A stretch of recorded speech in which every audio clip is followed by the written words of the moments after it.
Madame Béranger. Merci, Monsieur le maire.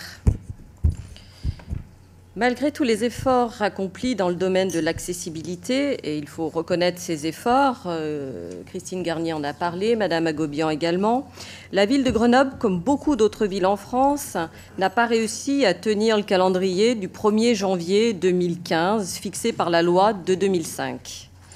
Nous reconnaissons que c'est un chantier qui est long et complexe.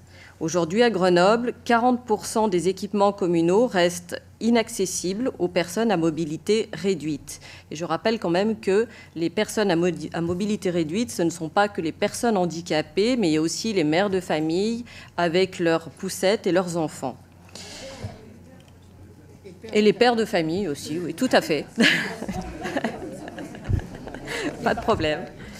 L'ordonnance du 26 septembre 2014 vient donc rappeler l'objectif de la loi de 2005 et demande aux communes d'adopter un agenda d'accessibilité avant le 27 septembre 2015 sur une période de 9 ans maximum.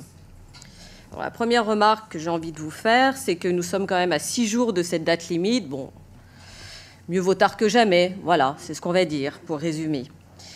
Et notre deuxième remarque, qui est d'ailleurs plus une critique qu'une remarque, c'est la programmation pluriannuelle des investissements. Pour 2015, nous n'avons pas trouvé de montant dédié à l'accessibilité. Vous allez peut-être nous éclairer sur la question.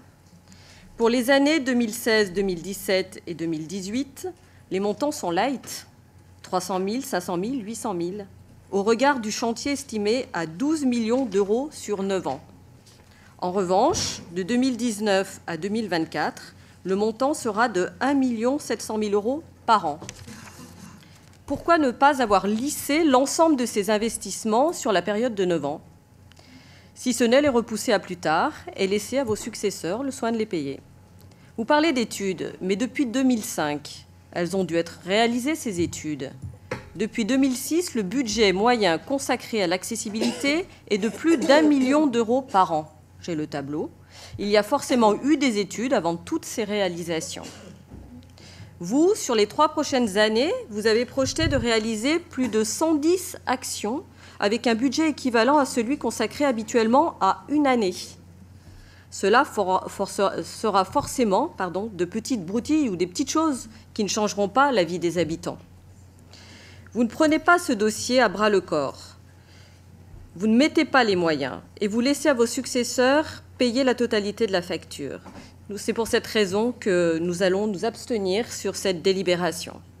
Et je profite d'avoir la parole pour vous demander, vous nous avez joint une annexe et je ne l'ai pas vue en commission, je l'ai vue ce week-end en lisant la délibération.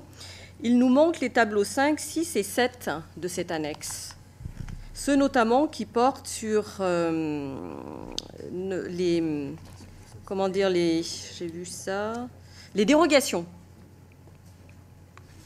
Voilà, donc j'aimerais bien avoir ces tableaux parce qu'ils m'intéressent. Merci.